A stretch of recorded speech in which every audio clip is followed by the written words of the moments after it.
Hey students, study with Archana Sharma channel में आपका स्वागत है। संविधान की प्लेलिस्ट बनी हुई है, उसके अंदर अभी मूल अधिकार की बात हो रही थी, तो मूल अधिकार के वीडियोस में आज नेक्स्ट वीडियो हम लेके आए हैं अनुच्छेद 23 और 24 का। 22 तक कंप्लीट हो चुका है। ठीक है, चलिए बात करते हैं अनुच्छेद 23 की। अनुच्छेद 23 और 24 बहुत इंपॉर्टेंस रखते हैं, अभी क्लियर हो जाएगा क्योंकि बाल श्रम से, बलात् श्रम से, इनसे संबंधित है। ठीक है, चलिए अनुच्छेद 23 क्या बात करता है। फर्स्ट और दो क्लोज है इसमें, पहले फर्स्ट को क्लियर कर लेते हैं। मानव का दुर्व्यापार और बलात् श्रम का निषेध। कॉन्स्टिट्यूशन में क्या लिखा गया है? मानव का दुर्व्यापार और बेगार तथा इसी प्रकार का अन्य बलात् श्रम प्रतिषिद्ध किया जाता है और इस उपबंध का कोई भी उल्लंघन अपराध होगा जो विधि के अनुसार दंडनीय होगा। इसमें तीन चीजें बार बार कही गई हैं। फर्स्ट, जो निषेध मतलब जिसे रोका गया है, वो तीन चीज क्या है? फर्स्ट है बलात् श्रम। ठीक है, एक बार इन्हें समझ लेंगे तो हमें क्लियरिटी आ जाएगी ना कि ये अनुच्छेद किसकी बात कर रहा है। उसके बाद बात करते हैं बेगारी की, बेगार। ठीक है, और थर्ड वर्ड जो यूज हुआ है वो हुआ है मानव का व्यापार। मानव का व्यापार।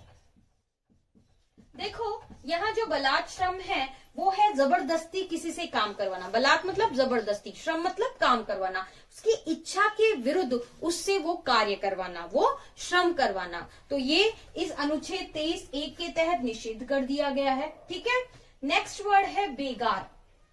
बेगार एक विशिष्ट तरह की भारतीय व्यवस्था है, पुराने टाइम की, जमींदारों के समय की बात है, जहां नौकरों को ना उधार लेने वालों को बिना भुगतान के ही काम करवा लिया जाता था, है ना। तो मतलब काम के बदले पैसे न देना। और वर्तमान में भी कहीं ना कहीं चीज देखने को मिलती है कि न्यूनतम मजदूरी से भी कम मजदूरी देके काम करवा लिया जाता है। तो एक तरह से बेगार की श्रेणी में आता है ना। चलिए अगली बात करते हैं मानव का व्यापार। शब्द से ही क्लियर हो गया। एक तो इंसान की खरीद फरोख्त से संबंधित है, महिला बच्चे इनसे, जैसे वेश्यावृत्ति हो गई है ना, ये सब कुछ, तो ये सब निषिद्ध किया जाता है। मानव का खरीद फरोख्त करवाना भी निषिद्ध किया जाता है। ये जो अनुच्छेद 23(1) है, ये अनुच्छेद राज्य और निजी व्यक्तियों दोनों के विरुद्ध संरक्षण देता है। कैसे? सिर्फ ऐसा नहीं है कि राज्य ही ये सब नहीं कर सकता, बलात् श्रम नहीं करवा सकता, बेगारी नहीं करवा सकता, या मानव का व्यापार नहीं करवा सकता। निजी संस्था, कोई भी व्यक्ति ऐसा नहीं कर सकता। तो निजी व्यक्ति और राज्य दोनों के विरुद्ध हमें संरक्षण प्राप्त है, ये सब कुछ निषिद्ध किया जाता है। अब हम बात करते हैं अनुच्छेद 2 की। देखिए अनुच्छेद 2 में क्या कहा गया है। इस अनुच्छेद की, ये जो अभी हमने ऊपर बात की ना, उसकी कोई बात राज्य को सार्वजनिक प्रयोजन के लिए, ध्यान रखिएगा शब्द क्या है यहाँ, सार्वजनिक प्रयोजन के लिए, आम जनता के लिए, हितार्थ है ना, के लिए अनिवार्य सेवा, ऐसी चीजें जो कंपलसरी सर्विस में आती है, जो हमें करनी पड़ती है, जैसे कोई प्राकृतिक आपदा आ जाए, कोई भी देश के लिए कोई आपातकाल की ऐसी विकट परिस्थिति आ जाए कि वो अनिवार्य सेवा हमें लेनी होगी, है ना, जनता के हितार्थ, सार्वजनिक प्रयोजन के लिए राज्य को अनिवार्य सेवा लेनी होगी। तो ये जो अनुच्छेद है ये अधिरोपित करने से निवारित नहीं करेगा, ये नहीं रोक सकता। मतलब अब बिना वेतन के भी वो काम राज्य करवा सकता है, क्योंकि वो सरकारी प्रयोजनार्थ है और अनिवार्य सेवा है। ठीक है, तो इस अनुच्छेद का उल्लंघन उसमें नहीं होगा। और क्या लिखा है? अब जब ऐसी सेवा अधिरोपित करेगा राज्य, तो राज्य उसको अधिरोपित करते हुए धर्म, मूल व जाति, वर्ग आदि के आधार पर विभेद नहीं करेगा। तो अनुच्छेद 2 में क्या क्लियर किया गया है? अनुच्छेद 2 में ये कहा गया है कि सरकार के द्वारा सार्वजनिक प्रयोजन के लिए कोई सेवा नागरिकों पर आरोपित की जा सकती है ना। पर चीज क्या है? फर्स्ट तो वो सरकार, मतलब फर्स्ट तो वो सार्वजनिक प्रयोजन के लिए हो, सेकंड वो कंपलसरी सर्विस में हो, तो ऐसी सेवा को अधिरोपित किया जा सकता है। सेकंड ये है कि इसे बलात् श्रम की श्रेणी में नहीं रखा जाएगा। ठीक है ना, और इसमें राज्य को श्रम भी नहीं देना पड़ेगा, क्योंकि ये कंपलसरी सर्विस है और सरकार के सार्वजनिक प्रयोजन के लिए है। ठीक है, चलिए ये चीज क्लियर हो चुकी है। अनुच्छेद 23 हमारा कंप्लीट हो गया है ना। एक चीज और है, जब अनुच्छेद 23(1) में मैंने ये कहा कि ये दंडनीय अपराध होगा, तो इसके लिए कानून भी बनाना होगा, है ना। अब बार बार तो ये चीज एक्सप्लेन नहीं हो सकती, आप पुराने मूल अधिकार के वीडियोस में देख लीजिए, वहां क्लियर किया गया है कि जब भी हम कानून बनाते हैं तो हम अनुच्छेद 35 का प्रयोग करते हैं। तो अनुच्छेद 23 में जो चीज है उसके लिए हम अनुच्छेद 35 के तहत कुछ कानून बना सकते हैं, जैसा कि हमारी संसद ने भी किया, है ना। अनैतिक दुर्व्यापार निवारण अधिनियम 1956 बना, बंधुआ मजदूरी प्रणाली उन्मूलन अधिनियम 1976 बना, न्यूनतम मजदूरी अधिनियम 1984 बना। ठीक है, ये एक्ट बने हैं अनुच्छेद 23 के तहत हमें संरक्षण देने के लिए। ठीक है, अब हम बात करते हैं अनुच्छेद। Students, study with Archana Sharma channel में आपका स्वागत है। संविधान की प्लेलिस्ट बनी हुई है, उसके अंदर अभी मूल अधिकार की बात हो रही थी, तो मूल अधिकार के वीडियोस में आज नेक्स्ट वीडियो हम लेके आए हैं अनुच्छेद 23 और 24 का। 22 तक कंप्लीट हो चुका है। ठीक है, चलिए बात करते हैं अनुच्छेद 23 की। अनुच्छेद 23 और 24 बहुत इंपॉर्टेंस रखते हैं, अभी क्लियर हो जाएगा, क्योंकि ये बाल श्रम से, बलात् श्रम से, इनसे संबंधित है। ठीक है, चलिए अनुच्छेद 23 क्या बात करता है। फर्स्ट और दो क्लोज है इसमें, पहले फर्स्ट को क्लियर कर लेते हैं। मानव का दुर्व्यापार और बलात् श्रम का निषेध। कॉन्स्टिट्यूशन में क्या लिखा गया है, मानव का दुर्व्यापार और बेगार तथा इसी प्रकार का अन्य बलात् श्रम प्रतिषिद्ध किया जाता है, और इस उपबंध का कोई भी उल्लंघन अपराध होगा जो विधि के अनुसार दंडनीय होगा। इसमें तीन चीजें बार बार कही गई हैं। फर्स्ट, जो निषेध मतलब जिसे रोका गया है, वो तीन चीज क्या है। फर्स्ट है बलात् श्रम। ठीक है, एक बार इन्हें समझ लेंगे तो हमें क्लियरिटी आ जाएगी ना कि ये अनुच्छेद किसकी बात कर रहा है। उसके बाद बात करते हैं बेगारी की, बेगार। ठीक है, और थर्ड वर्ड जो यूज हुआ है वो हुआ है मानव का व्यापार, मानव का व्यापार।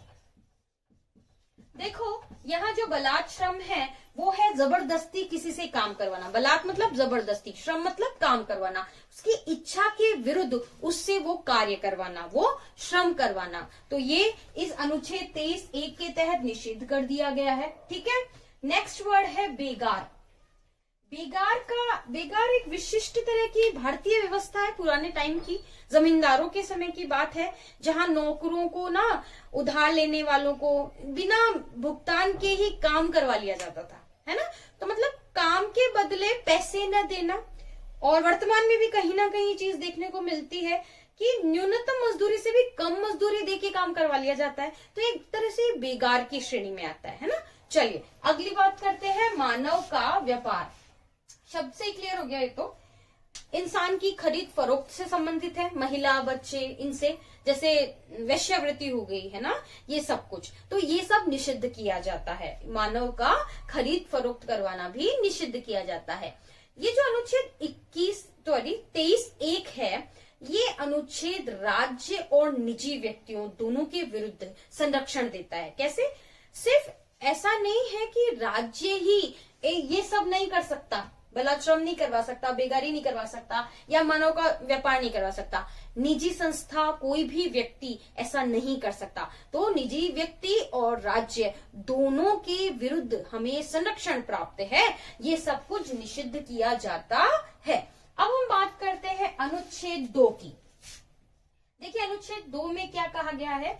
इस अनुच्छेद की, ये जो अभी हमने ऊपर बात की ना, उसकी कोई बात राज्य को सार्वजनिक प्रयोजन के लिए, ध्यान रखिएगा शब्द क्या है यहाँ, सार्वजनिक प्रयोजन के लिए, आम जनता के लिए, हितार्थ है ना, के लिए अनिवार्य सेवा, ऐसी चीजें जो कंपलसरी सर्विस में आती है, जो हमें करनी पड़ती है, जैसे कोई प्राकृतिक आपदा आ जाए, कोई भी देश के लिए कोई आपातकाल की ऐसी विकट परिस्थिति आ जाए कि वो अनिवार्य सेवा हमें लेनी होगी, है ना, जनता के हितार्थ, सार्वजनिक प्रयोजन के लिए राज्य को अनिवार्य सेवा लेनी होगी, तो ये जो अनुच्छेद है ये अधिरोपित करने से निवारित नहीं करेगा, ये नहीं रोक सकता। मतलब अब बिना वेतन के भी वो काम राज्य करवा सकता है, क्योंकि वो सरकारी प्रयोजनार्थ है और अनिवार्य सेवा है। ठीक है, तो इस अनुच्छेद का उल्लंघन उसमें नहीं होगा।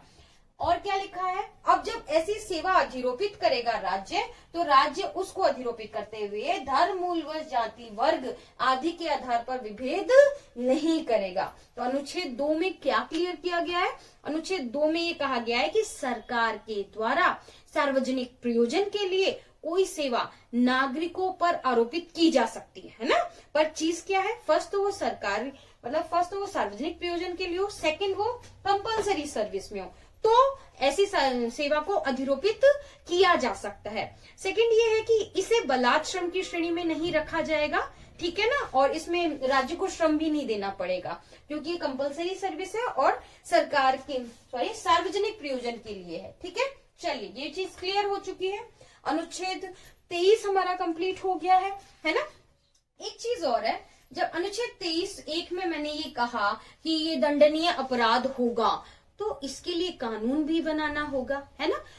अब बार बार तो ये चीज एक्सप्लेन नहीं हो सकती, आप पुराने मूल अधिकार के वीडियोस में देख लीजिए, वहां क्लियर किया गया है कि जब भी हम कानून बनाते हैं तो हम अनुच्छेद 35 का प्रयोग करते हैं। तो अनुच्छेद 23 में जो चीज है उसके लिए हम अनुच्छेद 35 के तहत कुछ कानून बना सकते हैं, जैसा कि हमारी संसद ने भी किया है ना।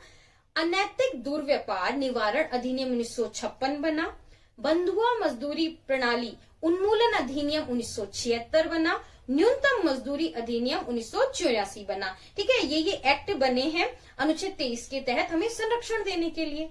ठीक है, अब हम बात करते हैं अनुच्छेद इसमें क्या कहा गया कि 14 वर्ष से कम आयु के किसी बालक को किसी कारखाने, किसी खान में काम करने के लिए नियोजित नहीं किया जाएगा, है ना, या किसी अन्य परिसंकटमय नियोजन में नहीं लगाया जाएगा, जहां उनकी लाइफ को रिस्क हो, ऐसी जगह उन्हें काम करने के लिए आप जबरदस्ती काम नहीं करवा सकते 14 वर्ष से कम आयु के बालकों को।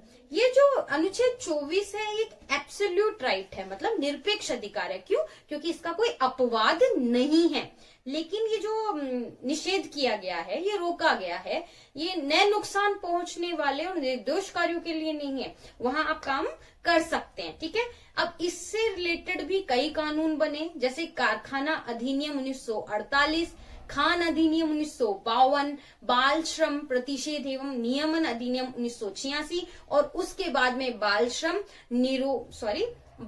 निषेध एवं नियमन संशोधन अधिनियम 2016। ठीक है, इससे रिलेटेड 2-3 चीजें और है, जैसे बालक अधिकार संरक्षण आयोग अधिनियम 2005, है ना। संविधान निर्माताओं पर इस अनुच्छेद की रचना करते समय एक 1933 का कांग्रेस का घोषणा पत्र था, उसका प्रभाव था, है ना। जब हम बालकों के श्रम की बात कर रहे हैं, ठीक है, तो हम कैलाश सत्यार्थी की बात ना करें, ये नहीं हो सकता। वो तो बहुत इंपॉर्टेंस रखते हैं क्योंकि उनका काम सराहनीय था। कैलाश सत्यार्थी जो थे, इन्होंने 2014 में शांति का नोबेल पुरस्कार मिला, है ना। इन्होंने क्या किया कि कालीन, कांच, ईंट, भट्टा, पत्थर, खदान, घरेलू बाल मजदूरों को, खतरनाक उद्योगों में लगे हुए बच्चों को मुक्त कराया था। इनके संगठन का नाम है बचपन बचाओ। चलिए, अनुच्छेद 23 और 24 कंप्लीट हो गया। नेक्स्ट वीडियो नेक्स्ट अनुच्छेद के साथ। आपने वीडियो को देखा, थैंक यू। प्लीज मेरे वीडियोस को लाइक कीजिए, शेयर कीजिए, मेरे चैनल को सब्सक्राइब कीजिए।